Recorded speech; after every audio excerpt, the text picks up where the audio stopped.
It's now time for Anime Unlimited's second industry panel for Matsuri. It is November 2020, so I'm still working on doing the 80 Vision catalog on Wikipedia, so yeah, but I couldn't miss on virtual industry panel, so still hoping for some good.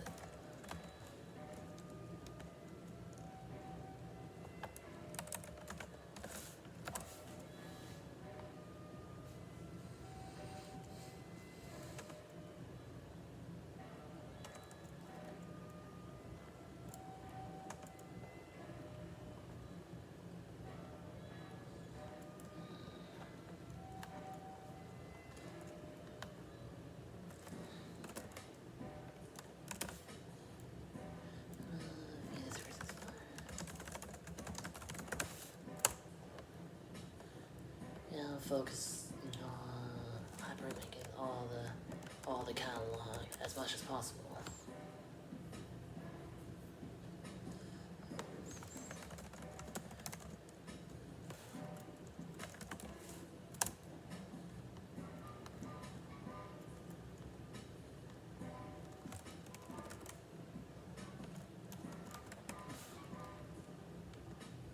Here we go.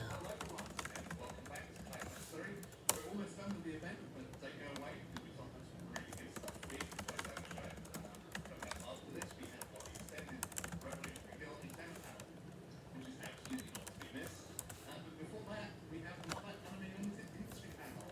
My name is Andy Hannon, marketing manager of Anime Limited, but I'm not the star of the show here because you are here to see the CEO of Anime Limited, Mr. Andrew Partridge. How are you doing, Andrew? Hi. Great. Like an OU great game. The style. It's what I'm paid to do. I guess I don't know. Welcome to the NHK was after released in HD in Japan. Yeah, but what I thought Anime Limited could get us to do that.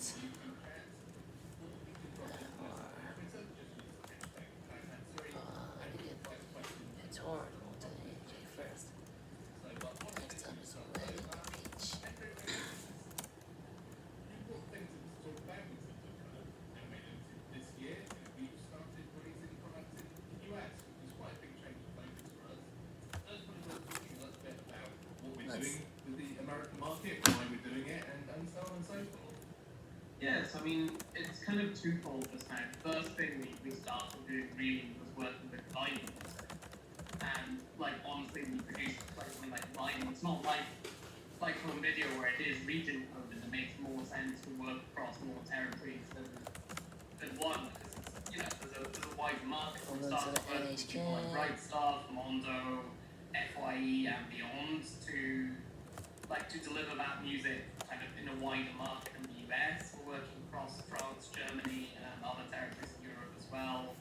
To spread it there.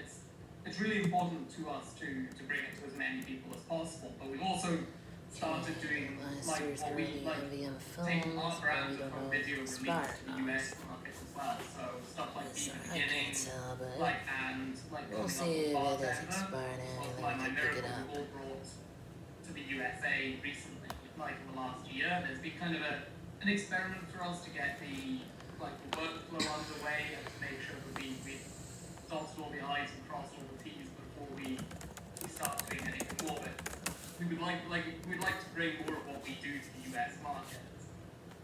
Yeah, absolutely, yes. I mean, obviously, Be the Beginning in particular is an interesting one. It's an Ultimate Edition release. They have a massive artwork, etc. It's a really cool edition of a very cool Netflix show with season 2 coming out on Netflix soon. Yeah. To get in on that and give it a look. Bartender is a really fun, very kind of unique show that I know is a big personal favourite of yours, Andrew. So I'm really excited to see what the US audience make of that one as well. I'm a huge fan of the original language Bartender as well, actually, which is the Japanese version. It's really, I don't know, actually. It's cool, but it's one of those ones where it's the stories about alcohol. So any reading skill I have is very alcohol focused, apparently, as it turns out. But yeah, like bartending almost is a US. classic example of what we do at Anime Limited and the beginnings. Every time we do an we maybe do anywhere between 1 and 3 ultimate editions in a year maximum out of a total of 100 to 110 SKUs in a year, like for us. So it's like it's a very isolated example of like kind of the maximum when we have enough material to do something crazy when we really want to. So like being the beginning, it made sense to make a really nice art book for it. It's a Netflix original. It's got an amazing story behind it, and the materials were all there to make something that gave you that extra value. But it's like it's very much out with our normal pricing bands. The titles normally we focus on kind of a mid-range accessible point like bartender basically on it, where you get a series and something extra to it, like recipe cards were a nice change from normal for us, but we're big fans here of print-based content, like books, booklets, like anything which is normally missing from a release basically, and it's only just starting to change now from what I've seen, like when people are actually taking full advantage of the print data they're getting from Japan, And that was the problem. That's what started this all in the UK. The UK market until Anime Limited was predominantly, if it was a collector's edition, you got a nice box, maybe some random goodies, but print media was left out. It was always either a standard edition selling high, selling cheap, pre-simulcast, or it was like kind of random gubbins in there, which were cool, but like there's just a lot of context which has always been missed out on releases, so it's been a real pleasure re-releasing titles as well. But I may have worked on a Bandai and not had the opportunity to do that with as well. So it's not, it was an industry-wide situation of the UK before us, really, and it's been really refreshing to bring a taste of that further in there as well, that our exact unique brand of it, I mean, obviously, it's been very much kind of the early steps for us during 2020. Is there anything you can tease people with in terms of what we can expect for the US market specifically in 2021? Well, we have some vinyl releases for starters, some of which are based on shows people are familiar with from us already, some of which are ones where we may not have our video rights just now, but we love the soundtrack from watching it on platforms like Netflix, for example. On the home video frontier, we do have some surprises as well coming up, but it's a little bit too early to talk about them yet. But it's safe to say that Bartender in January won't be our only title for the year in the US market. Alright, Thanks, folks. here we go. So, I mean, talking about vinyl, obviously we've released some really iconic soundtracks thus far. Fully Billy is still one of my own personal favourite soundtracks of all time. I know a lot of people have really loved owning that. Attack on Titan most recently, season 1 soundtrack went out the door recently. That is fantastic stuff. And also Silent Voice, which is a really great film that has I think an underrated soundtrack. It's a really good, I enjoy just sitting back and chilling out and listening to that, I would say. But as you mentioned, we do have some vinyl plans for next year, of course. So I guess we should start with season 2 of Attack on Titan, because we will be continuing down that path, and I believe we can talk a little bit about that today. Yeah, we can indeed. So this one's slightly different from last season in the sense that there's actually a lot more soundtrack available for the second season than the first one. So basically what we've got this time is a deluxe edition with everything from the season in it. So on the original soundtrack list, there were 2 CDs worth of content basically. So we've got the deluxe edition a full 5 vinyls of everything, whereas the standard edition this time is still 3 vinyls and it's still the same price as the season 1 vinyl, but for the standard edition, but it's only got the 3 vinyls with the first soundtracks worth of data basically on it and a little bit of the bonus. So yeah, I mean, I think that's kind of the important distinction and why we went for the kind of standard and deluxe one with season 1, because we saw this coming down the line. But obviously the latest season do have a lot more music, so plus you need more vinyl, and obviously in terms of price points and kind of what makes sense, we wanted to offer a a reasonably priced version for people who just want the core soundtrack. But obviously, if you're a massive Attack on Titan fan, or a massive fan of the soundtrack, or a massive fan of Summer Hibiki, then you'll want the deluxe edition because then you get everything. And if you've seen or already bought our Season 1 Deluxe Edition, you'll have a decent idea of what the packaging looks like, and of course you can see what our Season 2 Deluxe Edition looks like on the screen right now. So hopefully that has you excited, because that will be coming early in 2021. Yeah, and it'll be like it's a really nice chance for us to continue the soundtrack consistency as well. So the designs, like the soundtrack designs, are beautiful across the chain, and kind of match that with the vinyl looking. So obviously, if you bought the standard edition part 1, standard part 2 will match what's on your shelf perfectly as well. So that's kind of it's the bare minimum in my opinion. But it is a very nice thing and reassuring thing to see on your shelf aesthetically, you know. Yeah, absolutely. We do know that our fans do like consistency on their shelves, so we do try to accommodate that wherever we can. We do indeed. So moving on from that, we do have one other vinyl release to talk about, which I'm very excited about with this one, because I think it's a little bit of a curveball. People might not be expecting it, and it's going to be kind of amazing, I think. So I won't spoil it. I shall let Andrew take the credit. This is another one of his wonderful production children that I'm sure he's equally excited to reveal to people. I am indeed, and we'll be releasing Beastars on vinyl. Alright. Like the original soundtrack for Beastars, rather. Beastars, kind of mid to late Q1 of 2021. Like the details are still a little bit under wraps because it's still in the approval process. But we do have something special planned, is what I can definitely tell you just now. So all going well, and just in time for Season 2, you'll be able to own the soundtrack at home on vinyl.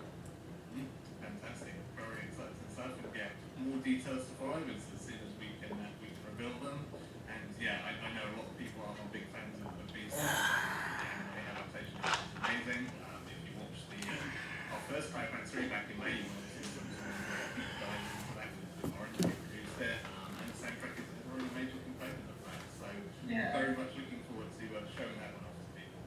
I mean, the I hope soundtrack there was some really more AV license rescues. reminds me, the tracking remind me of Blood Blockade Afterfront's first season soundtrack as well. It's just that kind of where there are vocal tracks. Maybe. I'd say it's not a huge amount of the soundtrack, but there's enough of them where it's noticeable. In the whole soundtrack, I think it's called that. When I was watching the show, that just really works. It's kind of nice, atmospheric. There's a good little Plus Ultra, that's jazz it. in there as well, which is just Maybe they could team up a looking bit. forward to sharing with people very soon. Yeah, absolutely. So again, more details soon. But as promised, we did promise that you could ask Andrew anything, and so we should make good on that. But before we take a very quick break and come back for this Q&A session, do you have any final messages for me, Andrew? Just that we're really excited to show people what we have coming up in 2021. It's been an interesting year for everyone in one way or another, but we've been working out tirelessly in the background here on a lot of different products and just things we really want to show people. So it's really exciting to have this kind of chance to show people stuff. And can't wait to talk more about it and answer people's questions in a minute or two. Absolutely, yes, we will have a lot to talk about across the course of 2021. But first, let's cut to our Q&A. So we'll take a very quick break, and we will be back very soon. Catch you soon.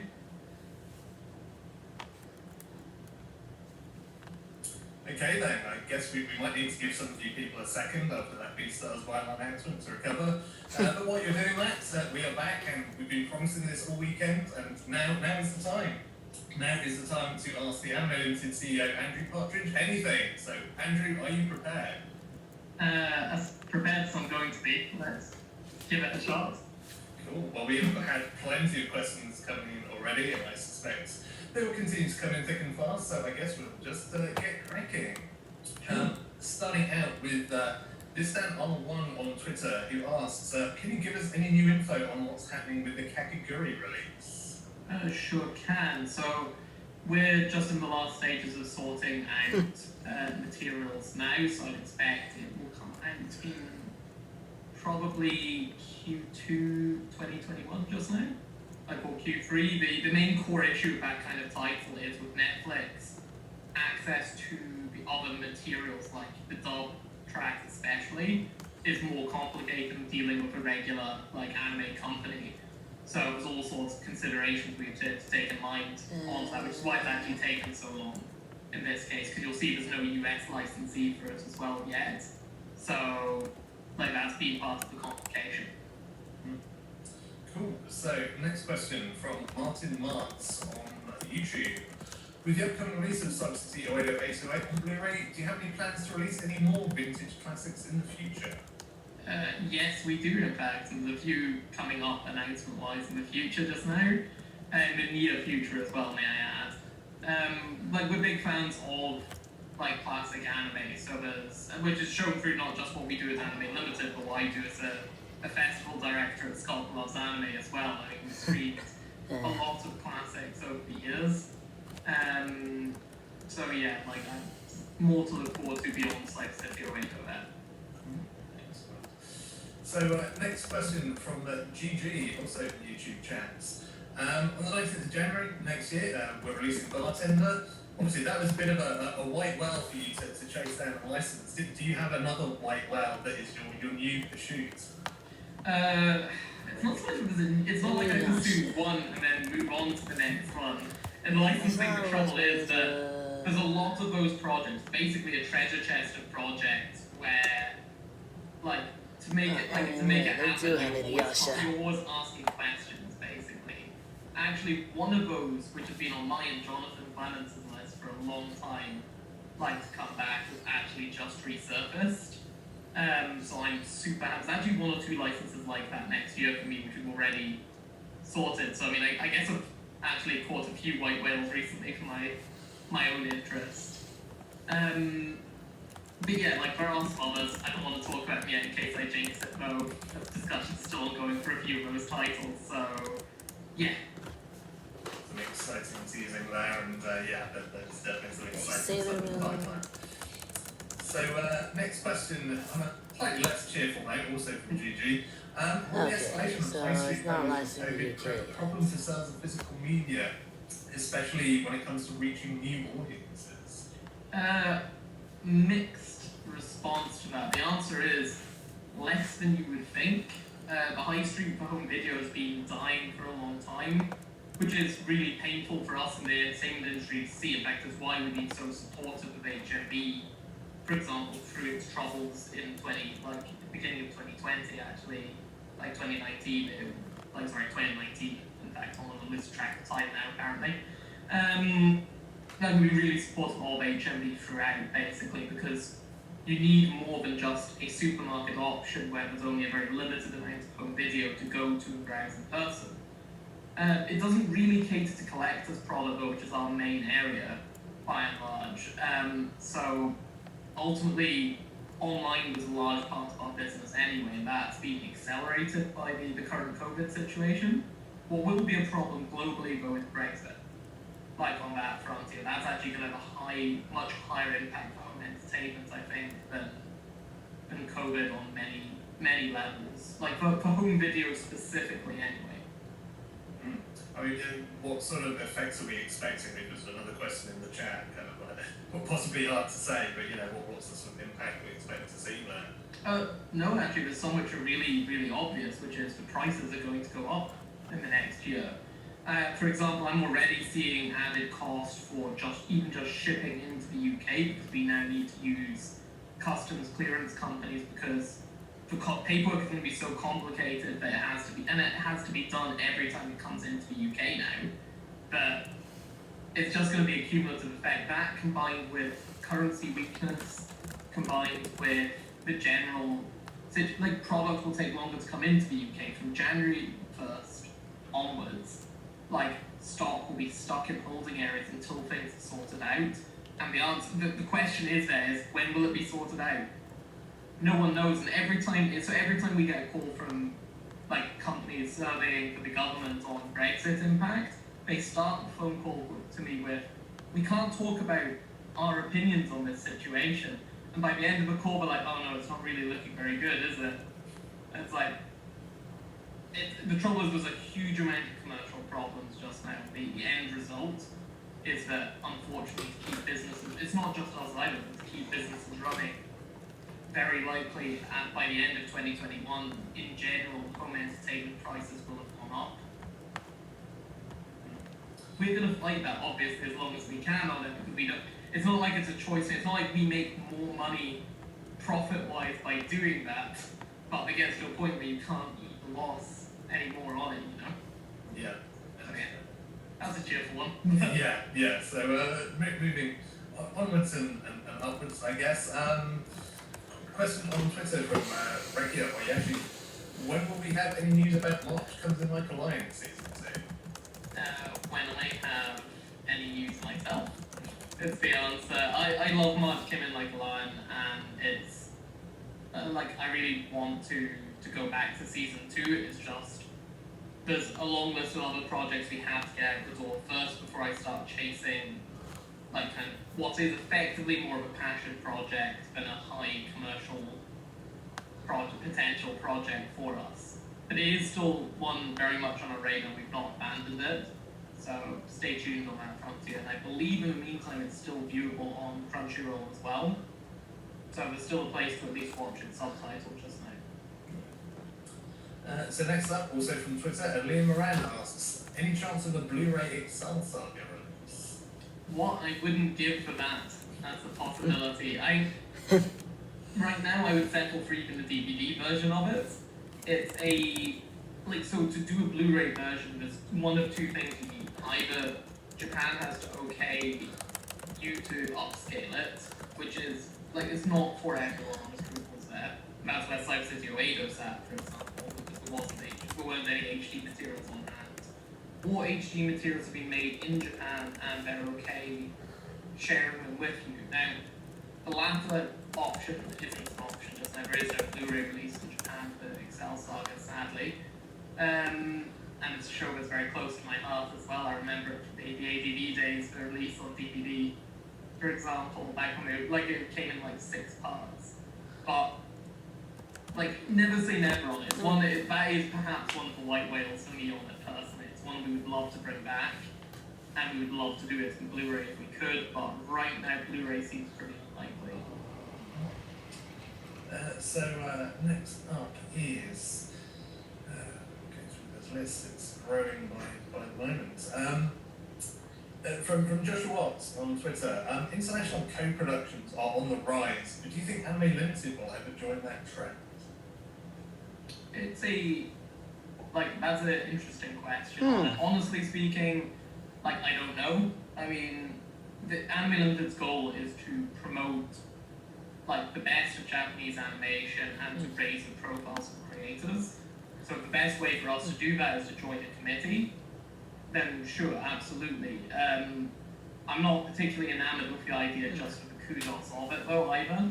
So it would have to be something where we thought we could bring something to the table. And that thing is normally money, in that kind of situation, but you never know in short. It's something we wouldn't say no to, but it would have to be the right project. So a question in the chat from Stuart Claw, which is an interesting one, as we're currently taking pre-orders for 5 centimeters per second as a still book Blu-ray alongside Savvy. So a question here, how do you decide which editions you sell yourselves and what you sell via suppliers such as Savvy? It really varies from project to project ultimately for us.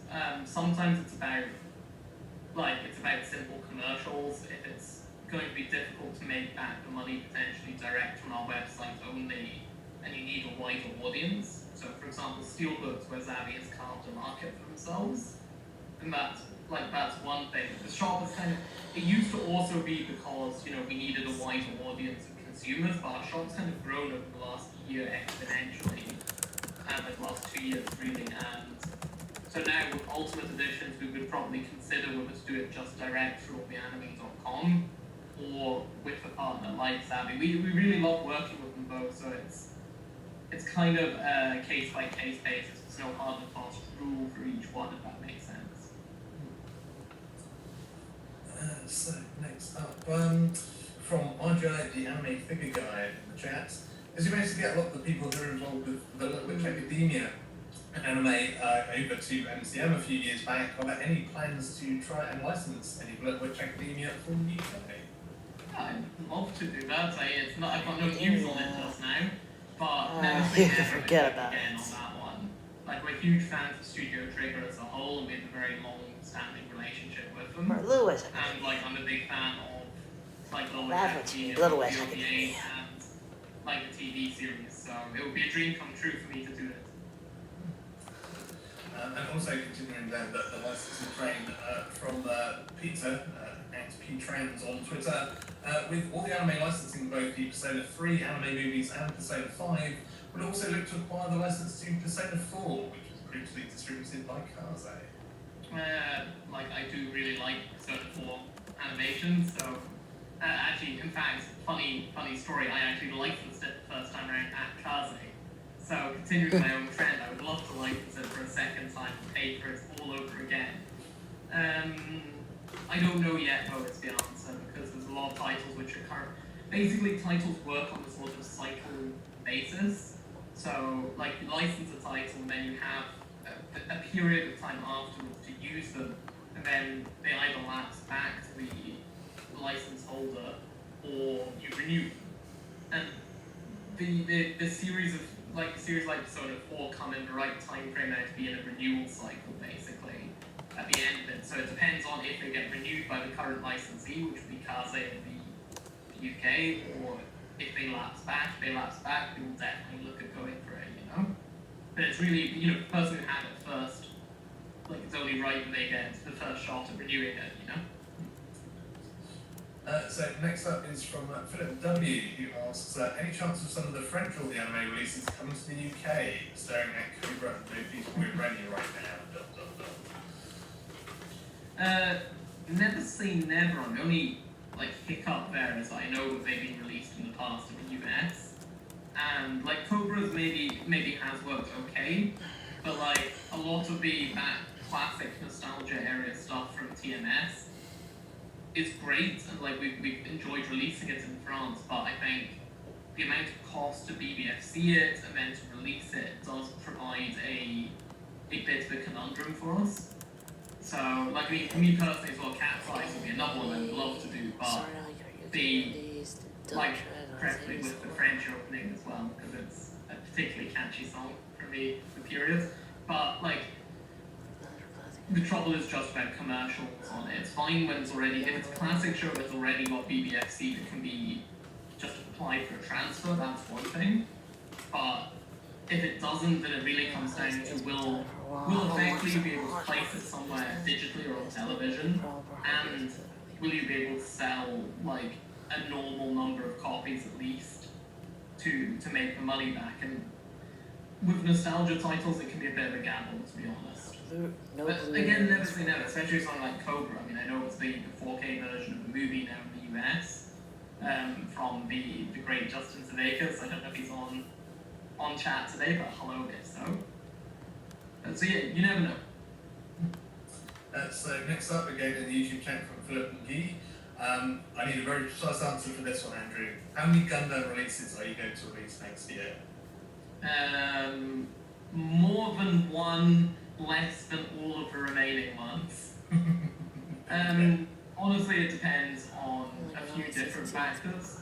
There's a lot of really cool projects for Gundam that we've not yet done. I think my personal favourite still that we've not yet done is 08 MS Team, but there's a bunch of other ones as well there. I think Keith will never stop hassling me until we do G Gundam, for example.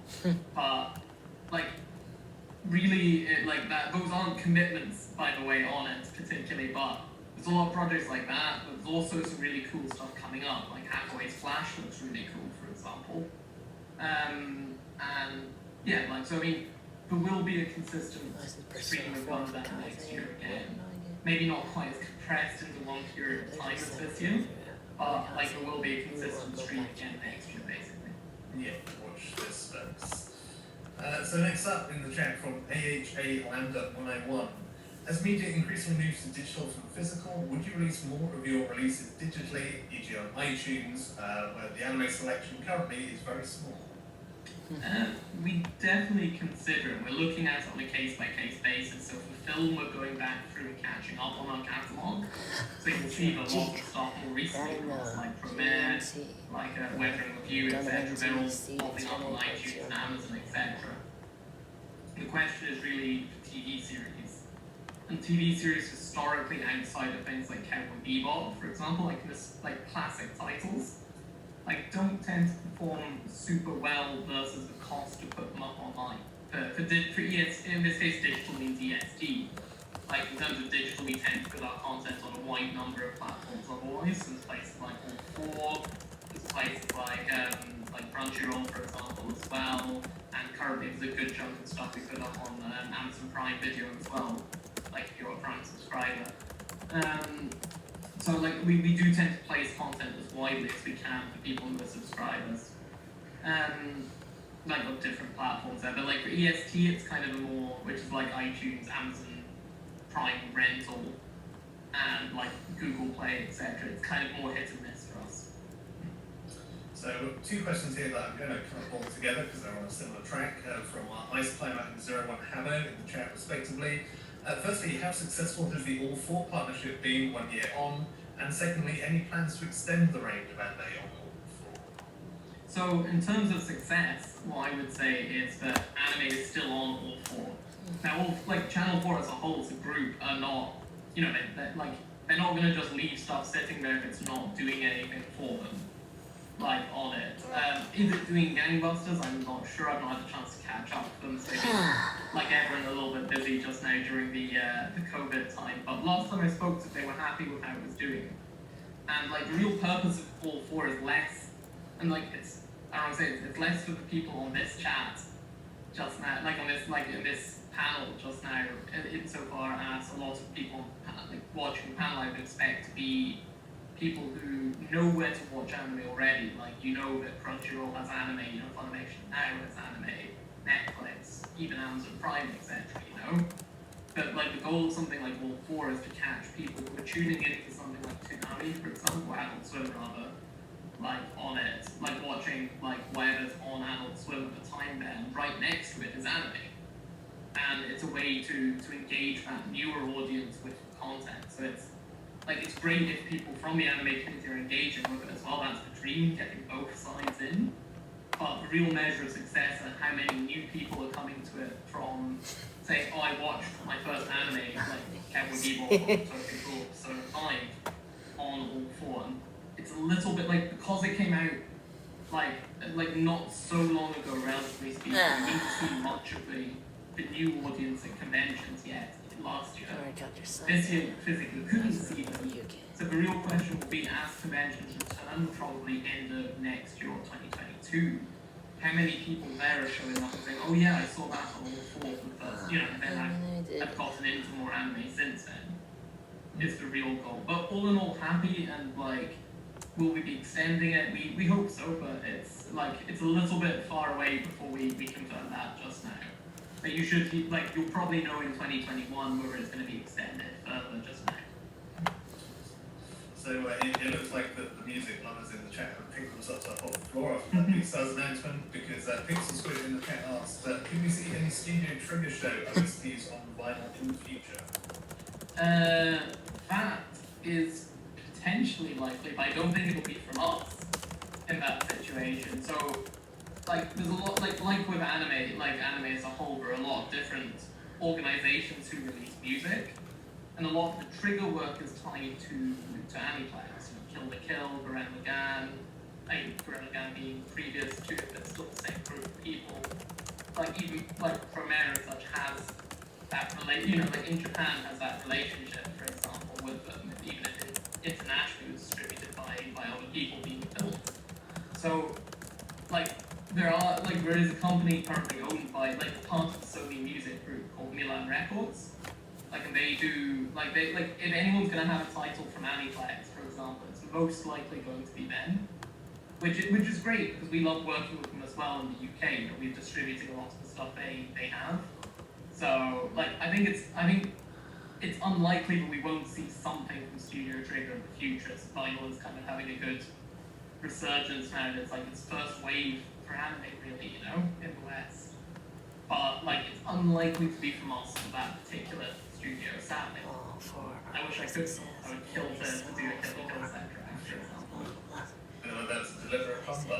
It was an accidental, but I could work on the real ones. So next up in the chat from MacTech Gear, do you have any plans to release more San Euphonium content like Season 2 and the latest movie? We'd like to, but it's a little bit complicated for a few reasons just now. So yeah, that's in the, we would like to, but right now, no current plans. But if we could, for example, I would kill to do Liz and Bluebird, for example. And like, the other seasons are really worth releasing as well as we could. So watch your space, tell friends who are also fans of San Euphonium to test for us as well, and you never know, you know. So I'm pretty sure there's some international law that means I have to ask this question because it wouldn't be an industry panel without it. Will we get to see Sailor Moon on Blu-ray? You know, like I don't know the answer to that one actually. But like the first licensing question, I don't have a good answer for in the UK. Like there's been countless attempts, I think, to release it on Blu-ray in the UK, none of which have made it even close to the foreground. If we could, we would love to go, and it's one we'll definitely go back and look at again, like and see if it's a possibility, you know. So next up from Nezuko Kamado, any updates on the Inuyasha release? Yeah, so we're working on that just now. We have to offer our own version for a few different reasons. So it's in progress just now. Like expected kind of late Q1, early Q2 probably next year. So next up, Primus Productions in the chat asked, any chance of City Hunter as there was a new movie released recently? Again with classic shows in France, I'm a huge fan of City Hunter / Nicky Larson. Another one we released when I was at Bandai, actually. It's a massive collector's edition back then. So I would love to, I have nothing to talk about it just now, but it's one that's close to my heart from my past jobs as well. So yeah, it's definitely one once we're back through our backlog, I would definitely go back to look at, you know. So next up from Vincent Dante, any plans to release Lupin the Third Part 5 in the UK, or perhaps any of the previous parts? Strong yes on releasing Part 5. We don't have a date set yet, but it won't be so amazingly far in the future, I think, on that one.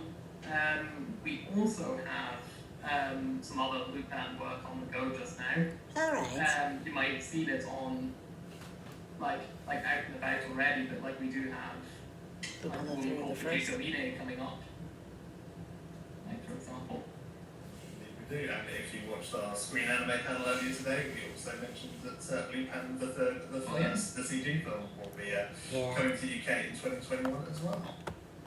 Yeah, I'm looking forward to that. That one still reminds me a little bit of the Peter Jackson Tintin movie. In terms of style, it's also why I fell in love with it. Yeah. It's not quite as photoreal capture on it, but was something about it that reminded me of that.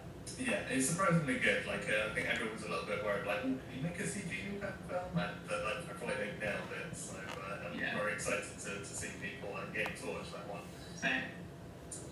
So back on the will you release train, Telfix QB asks, do you plan to release Recreators? That's an interesting question. I'm not entirely sure what's happened to it since release. I know where it is just now, and I know process with it, but I don't know why it's not been even in the US it's not been released on home video yet, as far as I recall. So I'd like to, but I do like the series, so that one sometime. you never know. Okay, and also in a similar vein, Bradlad56 asks, any plans to release the original Vampire Hunter D film? At the moment, no, but like there was a bunch of rights-related issues on that at the time, which I think have cleared now. So, like, it's not impossible in the future. And like, it would be nice to have the complete, like, both that and Bloodlust in the release lineup, you know? Yeah, absolutely. Back on the music train, any chance you could license the Bleach OST? It's not impossible ever. I would love to give that a shot. I believe it was done before once by, I think Kaze released the soundtrack before, so, like, it's possible. The question would be, is vinyl possible or not? And that's, like, the real, like, do or do not on it. If it's not possible to do a vinyl, I would probably not do it at this stage, because for CD only, for example, it's not necessarily worth the shot, but if vinyl's available, I would definitely be keen on it. Zero One Habbo in the chat. Any Ultimate Editions planned in the future with unique items like the resin gauge for the Fullmetal Alchemist Ultimate Edition?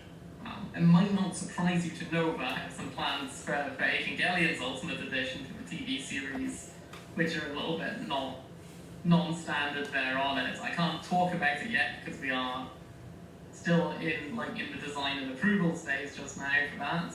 But yeah, like, I think you can assume that that's not going to be a standard product, you know? It's more difficult to license the Formation joint venture. Some people I know don't watched think it so. as part of the Best Couple Loves Animated Digital Festival on Screen Anime this past month, and perhaps this is why they're asking. Cloud Runner 64 asks, are the Lupin movies Jigen's Grave Stone, the Future Goes Light, and That's Go Funimation. Blood Spray coming Funimation now holds manga UK. Well, like, it's no surprise since we're doing the one called Fujiko Mine, that it'll be the logical next step after that for us on it. So, like, And maybe you could stay do tuned. the I mean, movies once we're related to done that as with, well. like, boom called Fujiko Mine, it'll be very logical for us to move on to those OVAs, you know? So a slightly more fun question here from GG in the chat. If you could requisition, quote unquote, one license from another UK anime distributor, not for financial gain, but just to do something really cool with it, which one would it be? To do something really cool with that would have to be Redline from manga. There you go, Like, finally I mean, we got Redline into Someone asking but, Gunbuster I think and we can't Guybuster. like them off the list. But no, I mean, like, there's a few like that where we hold, like, that film's a really awesome film, and that would just be fun to, you know, if we could do kind of the equivalent of a limited run game style thing, of just put one off limited edition, that'd be really awesome. There's other ones where we have titles, basically anything we have half or around that of the director's work and someone else has the other half, it'd be fun to do something with too. Like, for example, Anime Limited holds 50% of Satoshi Kon works just now in film, and Manga Things holds 50%. So it'd be really cool to put those two things together to do kind of a complete set, for example. And it's never impossible, that kind of thing, you know? But, like, I mean, those kind of ones are the most fun. I prefer to work on something where it's more collaborative and, like, just take something from someone else and do something cool. And, like, it historically was a trend of that, you know, we worked with Manga UK to do, like, when we did our Cowboy Bebop Ultimate, to make sure we could include the movie, for example. So, like, there is a track, you never say never on that kind of thing, but it is certainly a project I mean, Redline would be the top one on my list, so if we could do it. So, Owen the Madman on Twitter asks, this will be an interesting one to sum up in a couple of minutes, how does the process for obtaining licenses work?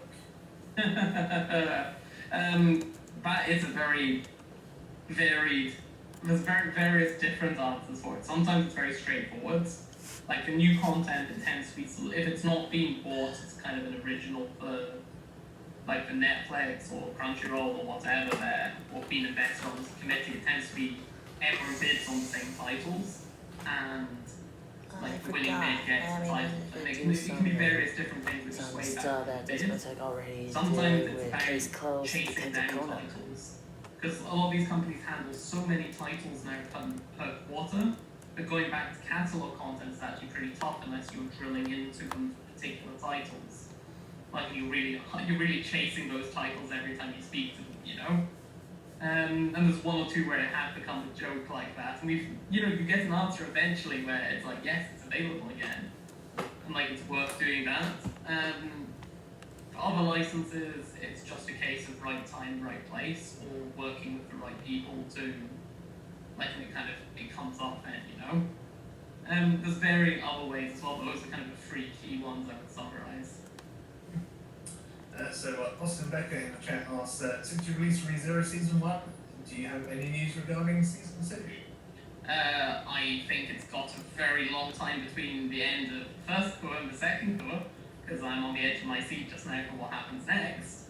And I'm really loving the fact that that Season 2 as an arc, first season was very much like multiple different arcs, and you felt like it was like miniature versions of Groundhog Day. This one feels like one long Groundhog Day for episode 1 till whenever the season ends. I don't have any news just now on licensing about it, but like it's one we're super keen on, and like we have season 1 here, so it wouldn't be a huge surprise for us to do something with it in the future. But right now, nothing to announce, except I really want the next episode now, not whenever it starts up again. Yeah, so sometimes we have to suffer the same as everybody else waiting for these things. Yeah. So Bleach Girl Cosplay in the chat asks, which anime has been the hardest to acquire the rights to? There's various different ones. I think the most recent one was probably Evangelion. Like it was out of print for so long in the English-speaking world as the TV series, and there's a reason for that, you know. And like it's really, really great to see that it's like have that chance to release it. You know, like now there's a lot of film projects as well which have been like that as well. I think like it's like hardest is a very variable word, and like as well on it. 'Cause it's like is it hard in terms of negotiating it? Was it hard just because? Just wait for this go-to release in America first, then we'll get some idea on how anime is gonna tackle season 2. Yeah, but movie, Very important question here from Jake. don't do it yet. 50 in the chat. You're just When going are we to gonna get ignore another it all the and anime let you do t-shirt it until the anniversary job is ones done. wearing out? It'll be Well, it's okay. It's not a very little long. while It's the for 10th it anniversary to this get week. done. I believe we're on year 8 just now, right? Yeah. So you know, like we're counting down the clock till the 10th anniversary. So if you can hold out just a little bit longer, there'll definitely be another one. I don't think a year 9 t-shirt really works. You're wrong. But, That's in you know, like I mean, we'll like now definitely Kara we'll want does. the 10th anniversary, and maybe we'll look at doing some in between as well. You never know. Yeah. Watch it on the late temperature. Just look after it for a while, and we'll get there. Yeah. Sakuras in the chat asks, any update on Konosuba season 2 and the subsequent film? Yes, actually, season 2. Like I know the discs are being worked on just now. All going well, it'll be in a similar time frame to whenever Discotheque releases in the US. I know at their last streaming event they announced that they were doing season 2, working on season 2 just now. So it won't be a big surprise that this one will be more in sync with them. So what else have we got here? From Backrow23 in the chat, would you consider releasing the live-action Gundam film G-Save? I would consider it, but I think it's Yeah, that's up to Sunrise. the annals of time. Yeah, they basically. can release that on And never, DVD again, with never say Nozomi never in on that it. one, but I don't think it's one of the Gundam titles Well- I'm referring to next year. So. Yeah, that is that. What about SD Gundam? So, I don't think Sunrise is gonna bother. They know that they screwed up there. License, but I'm gonna pick out a couple of interesting ones from that list. Monley Boy and Kari Kano. Oh, two very different ones there as well in many ways. Marmalade Boy, I'm not sure what the situation is on that one just now. We'll need to look into that one again for what the situation is. But for Caricano, super interested in it, obviously, given, I would love to have, having a full collection of adult fans TV Yeah, series would be just amazing. going to be the That'd be a 80 dream version, or is it the Netflix come version true as well required? there. It's Probably more the likely closest gonna be the we'll get Netflix to what version. Will answering to me from going back to the beginning of the talk as well. Yeah, today. but Like don't that, so yeah, totally Garicano doubt would that be the amazing, 80 but version could be again, on the that's Ultimate a bit Edition. complicated one just now, I think. I need to look into it, you know. That is fair. So I think we're probably starting to wind things down now. So I'm going to ask this question from Cat Hall, who I feel like could probably have asked this question just in a work meeting. But anyway, if Andrew could release any type of anime limited merchandise, i.e. beer or ice cream, see whatever I might just get right now, what would it be? Well, it'd be really fun to do some branded drinks bottles of some kind. Beer, whiskey, soft drink, doesn't really matter. I've seen some really cool stuff done over the years for promotion actually from events before, rebranded soft drinks, energy drinks, etc. It'd be really fun to do something like that as a line of merchandise. And Japan's obviously very keen on the whiskey frontier. There's been several whiskey tie-ins basically with I think it's one of the two, it's either Shueisha or Shokugan who did spin-off whiskies from properties they had. For example, so there's definitely something to be done there, especially send a few samples over, I suspect. That would be really fun, I think, to do, and it'd be fun designing the labels for that, you know? For sure. I mean, if anyone was watching our Q&A yesterday, I did bring up the idea of Cremate ice cream, so, maybe we can make that happen as well. Spicy ice cream. Yeah, why not? So I'll probably make this the last question from Kate the Mickey fan. Do you miss Comic Cons this year? Yes. Surprisingly enough, it's they've been such a hard-coded element of what made not just Anime Limited, but my life in basically my life before at Bandai and at Kaze/Disney Europe / nowadays Crunchyroll Europe. That one. I think Nozomi has that one. It's very weird to be in one place the whole year basically, which has been the case for me. I was after February time, I haven't traveled for work, which is the longest period of time I've gone anywhere basically, and it's weird not being able to see a lot of the normal faces we would see at events, which is very valuable for us, apart from the fact that it's nice to hear what we're doing right and what we're doing wrong, both of which we hear in plenty measure at conventions. It's really valuable to just get out there and be able to show people the products. There's not, as we talked about for high street retail before, there's no easy way to showcase what we do collector's edition wise at a retail store, especially for ultimate editions, for example. So conventions have been really critical for us I was going for key there, ended up critical, but never mind. It's been super important for us to show you what's inside, Full Metal Alchemist, Cowboy Bebop. It's great to see the pack shots online, but seeing an edition in person can make the difference between a purchase or no purchase, you know? So, yeah, we really do, I personally really do miss it, and, at the same time, realistically speaking, I think next year is unlikely to have many conventions in it still, physical-wise. And don't worry, it doesn't mean we're going to stop doing, even when physical ones return, I think we really enjoyed doing Matsuri. So it may not change there, but I think we just have to see what happens over the next year. We don't want to go back until it's safe for everyone to do so as well. So it's kind of a balancing act there, which we kind of discussed a lot over this year. So it was a constant will we, won't we have events as the year went on. So very long answer there for it, but the short answer is yes. Yeah. I think we all miss one of you guys who are here in the chat, many of whom we have probably met at actual physical events in the past, so hopefully we'll get to see you all again soon. And so I think that is all we have time for. Thank you for everybody for your questions. You certainly managed to barrage us for a good 40 odd minutes there. Apologies to everything we didn't get to answer. I did see some people asking about things like Cardcaptor Sakura and the like. It's worth referring you to our panel yesterday, where we had some pretty cool announcements and also answered some more questions, including some stuff about Cardcaptor Sakura. And as mentioned, also go back into the stream archive, or the panel will go up in its own right soon, for our Screen Anime panel, where we did reveal a whole bunch of 2021 film licenses as well. So lots of cool stuff there, so make sure you check those out if you missed them earlier. Don't go away, stick around for our final panel of the day, because we have an extended Revolutionary Girl Lieutenant interview, which is absolutely fantastic. You won't want to miss that. So stick around for that. But for now, thank you very much, Andrew, for taking the time to answer all of these questions. And we will be back after these messages. Yes, some little announcements are vinyl, but a couple of them. Got a good Q&A session. Yeah. Oh, nothing for America.